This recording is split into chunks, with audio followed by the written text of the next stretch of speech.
Saya kasih tangan, rupanya dirampok saya. Aduh, di luar dugaan ya, Bu. Dirampok saya, diambil. Itu saya bertugas di Filipina mengajar di satu universitas di sana sebagai tenaga selatan-selatan Indonesia Filipina. Ya ini dia orang Jawa. Iya, Bang. Tapi istri saya butar-butar.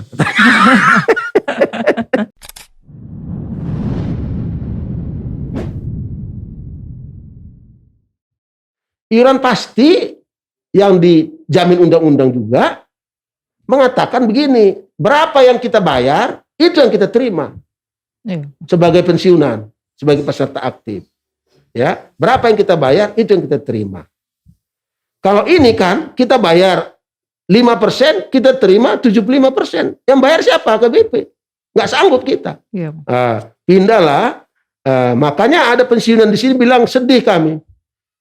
Kalau dihitung-hitung nanti kurang. Yang kami, oh iya, tapi untuk ke depan kita nggak berutang lagi sampai Kristus datang, kan gitu. Jadi itu pindah ke sana. Nah, untuk bisa pindah harus dibayar sejumlah miliar pada akhir Desember lalu, yaitu 54 miliar. Harus dibayar baru bisa hak pindah. Karena OJK bilang nggak bisa pindah kalau ini nggak ada uangnya, kan gitu. Karena apa? Uangnya ini harus ada untuk membayar pensiunan itu, haknya, ya kan? Ternyata, itu yang saya bilang tadi, saya doa semuanya, pada akhir Desember hampir 100 miliar, lebih 100 miliar terkumpul, ya kan? Iya. Itu yang saya bilang mujizat itu. Nah, dan akhir Februari, hampir Januari 109 miliar sudah terkumpul. Nah, ini sekarang sudah diproses perpindahan kita ke iuran pasti. Nah, iuran pasti yang mana? Ada dua pilihan. Satu, iuran pasti, tapi kita juga mengelola. Ya kan? Kita juga mengelola. Nah, tapi yang kedua, iuran pasti, tapi yang mengelola siapa? DPLK, Dana Pensiun Lembaga Keuangan. Dana Pensiun Lembaga Keuangan. Yang secara profesional bekerja. Tapi diatur undang-undang bekerjanya, mengolah uang itu. Ada yang agresif, ada yang moderat, ada yang konservatif. Kita akan pilih konservatif ke moderat supaya uang kita nggak akan pernah hilang, tapi bertumbuh. Nah itu kita pilihlah satu DPLK, yaitu DPLK AIA, yang menurut kriteria-kriteria yang kita pakai paling baik dari yang lain. Apalagi DPLK AIA ini membayar bulanan kepada pensiunan itu nanti. Yang lain tidak. Padahal ini penting sekali untuk pensiunan kita yang sudah tua renta, dia perlu menerima itu. Ya kan? Nah, nanti dia bisa tentukan. Ya, saya memiliki uang sekian pada waktu pensiun, bayarkanlah kepadaku 10 tahun. Rutin. Bayarkanlah kepadaku 15 tahun. Rutin. Bayarkanlah kepadaku 25 tahun. Rutin. Dia bisa pilih. Gitu. Yang mana? Nah, itu udah nanti. Ya, tapi sekarang kita pindah, sedang proses ke sana. Nah, sekarang untuk bisa pindah dengan baik, sosialisasi kepada peserta supaya mereka mengerti, karena itu dimandatkan oleh undang-undang.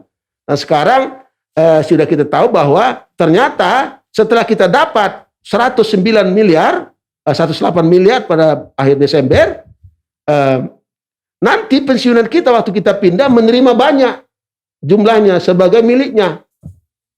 Dan ini tidak akan terjadi kalau kita tidak kumpul yang 108 ini. Sebaliknya akan terjadi. OJK akan tutup paksa, tapi uang kita nggak ada lagi untuk kita kasih kepada pensiunan. Begitu. Jadi inilah yang sudah kita lakukan. Sekarang pertanyaannya adalah bagaimana, apakah kita akan mentransformasi sistem keuangan, ya kan? Iya, Bang. Sistem. Begini, sejauh ini sampai sekarang sistem keuangan kita sudah jelas. Sumbernya dari mana? Ya, dari pilihan, ya. Persembahan, ya, 1-2. Ya, banyak di sini yang tidak seluruhnya dikirim, ya. Itu udah tahulah kita. Karena kebutuhan-kebutuhan lokal, bukan karena dicuri atau apa, kebutuhan lokal. Ini begini, dikirim ke sana. Kebutuhan lokal itu termasuk belanjo. Dari para pelayan dan juga kebutuhan-kebutuhan di gereja itu. Ini sebelumnya begini, ditransfer ke sini untuk kepentingan hatopan, untuk kepentingan umum. Tidak untuk kepentingan jemaat-jemaat lokal, tapi untuk hatopan. Hatopan itu ada membayar belanja dari semua pelayan HKBP yang ditangani kantor pusat. Mulai dari Eporus sampai Preses. Sampai dosen-dosen dan seterusnya, sampai ke bawah. Yang jumlahnya, saya lupa nih angkanya. Ada hampir 700 orang lah yang dibayar ini. Juga mendukung program-program yang dikerjakan oleh kantor pusat, yang dikerjakan oleh lembaga. Ini semua mendukung ini. Sistemnya sudah baik, tapi dalam pelaksanaannya kantor pusat selalu memiliki dana yang terbatas. Gitu, memiliki dana yang untuk melakukan pekerjaannya. Pekerjaan misi keluar, diakonia, dan seterusnya itu terbatas.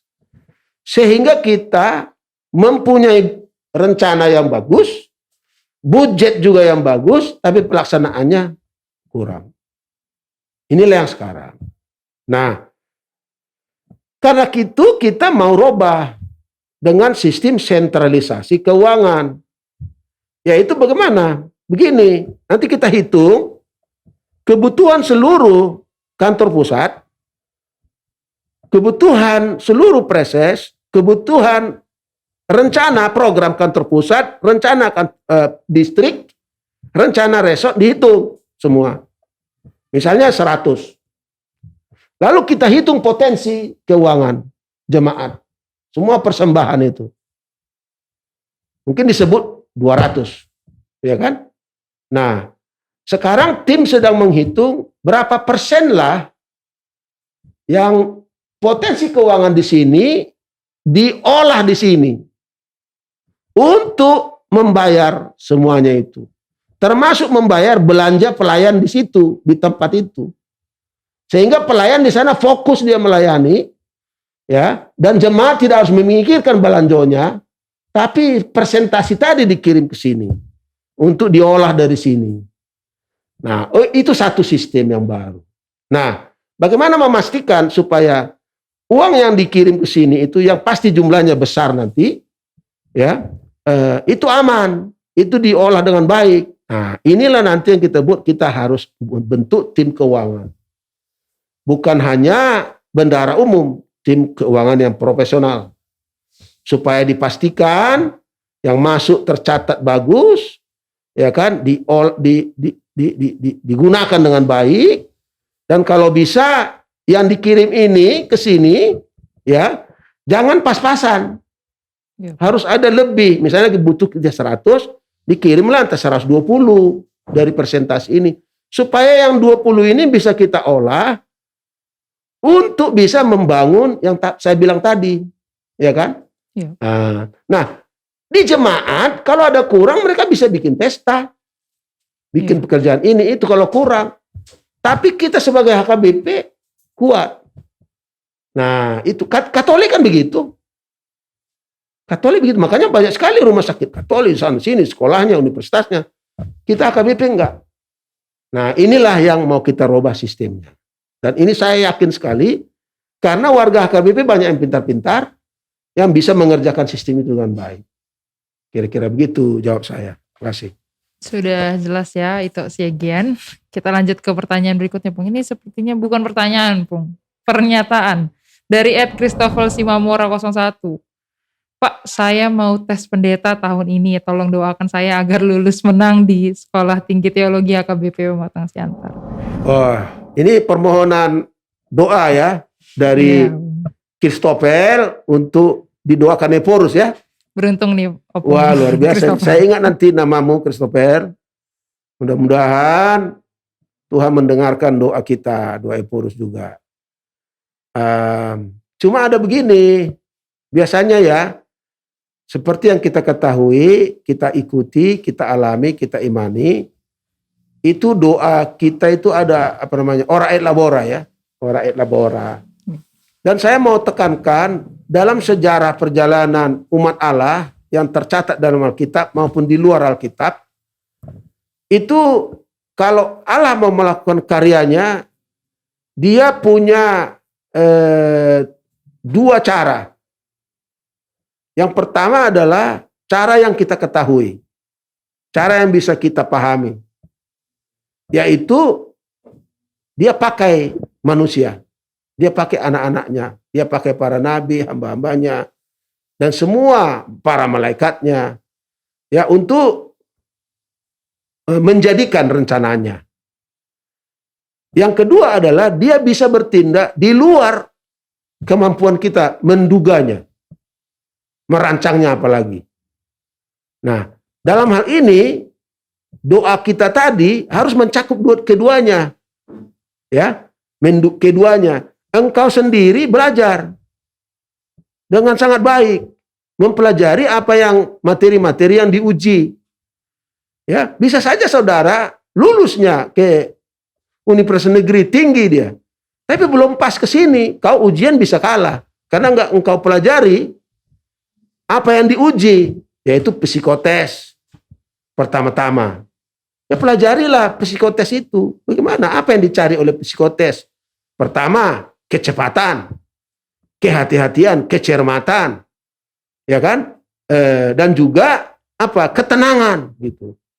Itu dicek nanti di psikotes. Karena untuk menjadi pendeta, untuk menjadi mahasiswa yang bisa menghadapi tantangan belajar yang hebat, apalagi sekarang kan sistem kredit, banyak sekali tuntutannya, ya kan? Itu membutuhkan kesiapan di bidang psiko.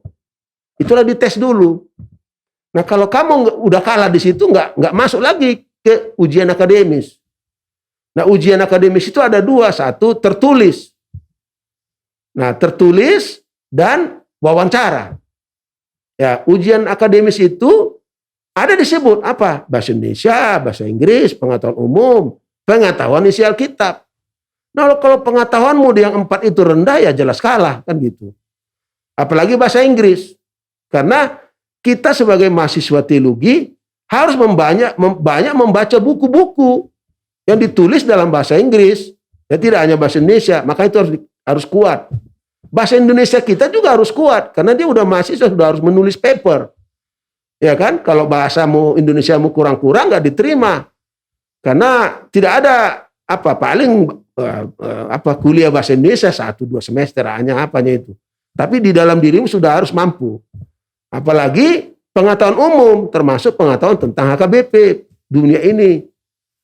Dan tentu wawancara. Di wawancara ditanya, mengapa engkau mau menjadi mahasiswa STT? Nah, itu ditanya nanti. Guru dosen-dosen akan bertanya itu. Kalau kamu nilaimu rendah juga di situ, misalnya kau bilang, ya aku masuk ISIS karena opungku minta aku, kau bilang kan, berarti bukan motivasimu sendiri. Itu jelas turun, jatuh nilaimu. Tapi kalau engkau bisa menceritakan, saya merasa Pak, sejak saya begini-begini Tuhan memanggil saya, dan saya sudah mempersiapkan diri untuk itu. Itu tinggi nilainya, kan gitu. Jadi persiapkan dirimu. Tapi satu lagi, Tuhan bisa juga sudah punya rencana. Dan kaulah yang masuk dari 500 orang, itulah rencana dia. Nah, apapun yang terjadi, kalau engkau nggak menang di STT HKBP, ya, karena kursi yang disiapkan sangat terbatas, paling 80 orang, sementara yang melamar 500 orang, ya kan, semuanya bagus-bagus, ya, diserahkan, didoakan oleh orang tua kita, apalagi keluarga besar, tapi yang diterima hanya segini, yang mau masuk segini. Nah, kalau engkau tidak diterima di sana, masih ada sekolah lain. STT Jakarta, STT Fakultas Teologi Universitas Duta Wacana di Jogja, ya, Fakultas Teologi Universitas Satya Wacana di Salatiga. Nah, itu saja yang diterima, atau bisa juga diterima dari Intim, STT Intim di Makassar. Ya, bisa belajar di sana dan nanti melamar, bisa diterima di sana, walaupun ada diharapkan orientasi kepada mahasiswa-mahasiswa yang sudah tamat dari sekolah-sekolah di luar STT HKBP untuk mengenal HKBP, karena di sana kan tidak diajarkan mengenai HKBP, sejarahnya dan seterusnya. Gitu. Toh harus ini. Tapi sekarang ada kurikulum baru, pemerintah bilang 4 tahun saja studi S1, baru setelah itu ada studi profesi kependetaan, tetap di STT HKBP. Untuk mempelajari kependetaan. Setelah itu pun harus melamar. Nah, gini, melamar ke kantor pusat. Karena pelamar nanti banyak, ya kan? Pelamarnya banyak, lebih dari yang kita mau terima. Nah, di situ juga harus bersaing dengan yang lain. Nah, kalau engkau diterima syukur, kalau enggak jangan menyerah. Bisa juga menjadi pegawai negeri, bisa juga pergi ke tentara, menjadi pendeta tentara dan macam-macam. Karena Tuhan memanggil kepada menjadi pendeta di gereja atau di tempat-tempat lain. Nah, ini kalau kau masuk pun dan diterima harus melalui persiapan panjang. Latihan persiapan pelayanan 1, 2, 3, baru ujian gerejawi, baru ditahbis, baru ditempatkan. Panjang sekali. Jadi kalau engkau mendengar ini sekarang mengatakan, aduh, payah juga rupanya ya. Nah, kalau itu mundur, ya nggak apa-apa. Tapi kalau engkau melangkah, yakin. Tuhan engkau merasa bahwa Tuhan memanggilmu, yakin, belajar, bersiap-siap. Maka doa Eporus akan berguna. Kira-kira gitu ya. Makasih. Luar biasa nih Christopher nih. Kalau sudah didoakan tapi kamu tidak belajar, sayang sekali ya. Jangan lupa belajar Christopher. Ini pertanyaan terakhir Pung, yang ditanyakan oleh seorang anonimus, tidak ingin disebutkan namanya, juga menjadi pertanyaan saya Pung. Saya lihat Pung, dan mungkin banyak orang juga memperhatikan bahwa Opung itu sangat aktif di dalam keseharian Pung. Pagi hari sudah mengikuti ibadah di chapel kita di kantor pusat, siang-siang sudah kadang-kadang mengikuti seminar di mana dan bahkan kadang-kadang sore-sore sudah berada di kota lain Pung. Nah, yang jadi pertanyaannya Pung, ini sebenarnya berapa jamkah kira-kira Opung bisa tidur dalam sehari Pung? Mengingat kesibukan Opung sangat banyak sekali. Iya, terima kasih untuk pertanyaan ini. Agak pribadi ya. Iya, benar sekali Pung. Istirahatnya. Begini, sebelum saya menjadi Eporus, saya punya kebiasaan yang kalau tidak saya lakukan, saya nggak bisa tidur. Yaitu kebiasaan saya adalah setelah jam 11, saya tidak bisa tidur lagi. Harus tidur saya sebelum jam 11 malam. Ya. Tapi saya usahakan biasa jam 10 paling lambat. Tapi kadang-kadang karena ada pekerjaan bisa lewat. Kalau lewat jam 11 saya nggak bisa tidur. Apapun yang terjadi, apa yang saya lakukan. Istri saya selalu bilang, udah nggak usah pikirin. Enggak, justru aktif lagi. Pikiran saya memikirkan banyak hal. Karena saya pernah studi tugas di luar, saya juga mencari tahu apa kondisi dunia ini kan gitu, mikirin. Nah, itu. Tapi setelah saya menjadi Eporus, ada anugerah khusus yang dikasih Tuhan kepada saya karena konteks pekerjaan Eporus yang luar biasa berat. Yaitu apa? Kapan saja saya membaringkan diri saya di tempat tidur, jam 1, jam 2, jam 3 pun itu saya tidur pulas. Sebelumnya kan enggak. Sampai saya harus menderita. Sebab mulai jam 11 sampai 6 saya awake, bangun. Ya besoknya badan saya enggak sehat. Kan gitu. Nah ini tidak. Dalam perjalanan asal apa, saya mandi sebentar. Ya tidur, bisa. Dan memang saya harus bangun paling lama setengah 6. Gitu. Nah setelah itu memulai ritme saya.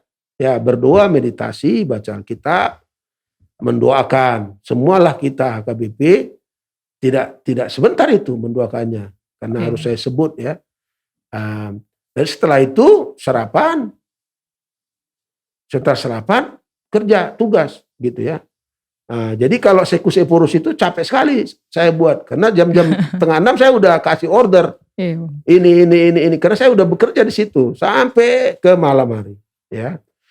Tidur siang saya tidak tidur, karena kalau tidur siang bisa membuat kita mengembangkan diabetes ya, pengembangan itu.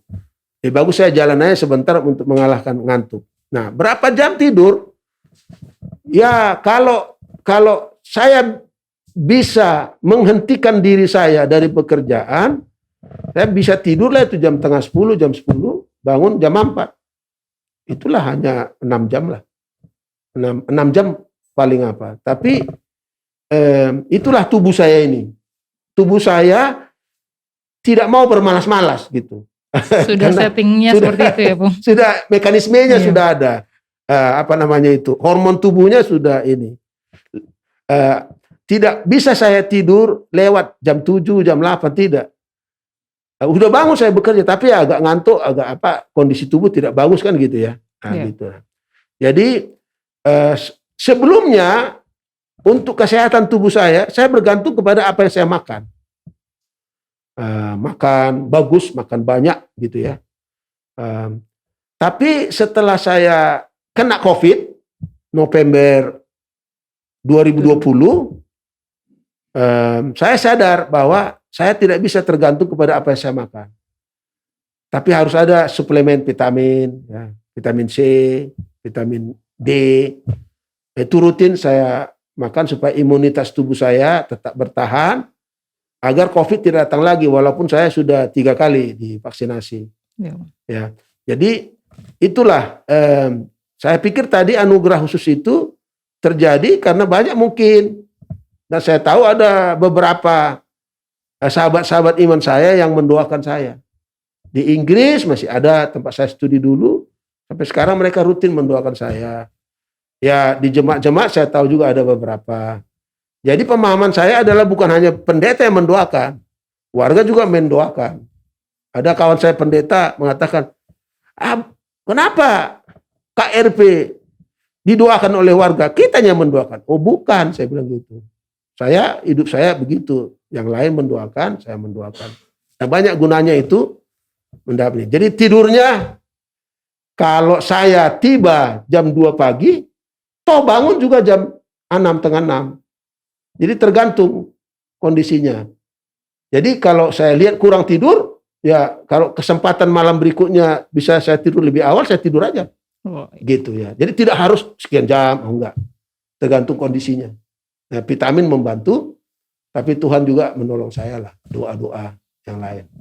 Itulah jawab saya ya. Iya, Bung. Ini berbeda sekali Bung dengan apa yang menjadi fenomena sebenarnya Bung di kalangan anak-anak di usia saya mungkin Bung. Sekarang ada suatu istilah namanya kaum rebahan Bung.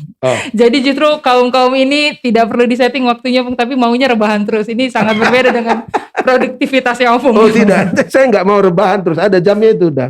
Karena waktu saya studi di STT, ya bukan sebelum itulah. Saya kan lahir di kebun, bekerja di kebun. Di kebun sudah dibangunin itu orang.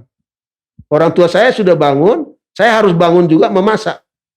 Untuk bapak saya yang harus pergi jam 6. Nah, saya juga harus sudah bangun pagi memasak untuk kami di rumah sebelum saya berangkat sekolah. Dan setelah saya masuk di STT itu disiplin sekali.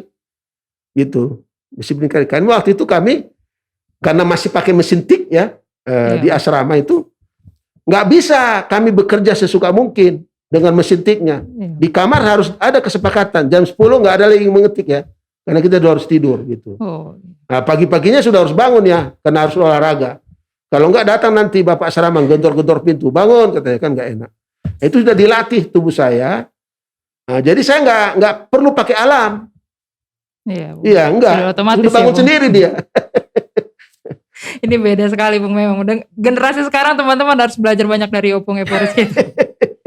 Oke, ya. Mungkin itu untuk menutup segmen kedua kita Opung. Sekali lagi kami mengucapkan terima kasih banyak di tengah kesibukan Opung sudah mau bergabung dengan kami dan berbicara dengan teman-teman secara online di tempat ini. Oke. Terima kasih ya. Salam dari saya untuk teman-teman semua. HKBP tengah dipakai Tuhan. Mari bersemangat, jangan meninggalkan HKBP. Karena HKBP itu hebat di mata Tuhan. Kita sudah dewasa, kita sudah melalui pergumulan yang panjang, kita memiliki iman yang teguh. Jadi jangan gampang, ya, jajan-jajan, ya jangan gampang pindah-pindah gereja tanpa saudara mengetahui dulu semua latar belakang, pemikiran, ajaran, praktek, ya, disiplin, siasat gerejanya.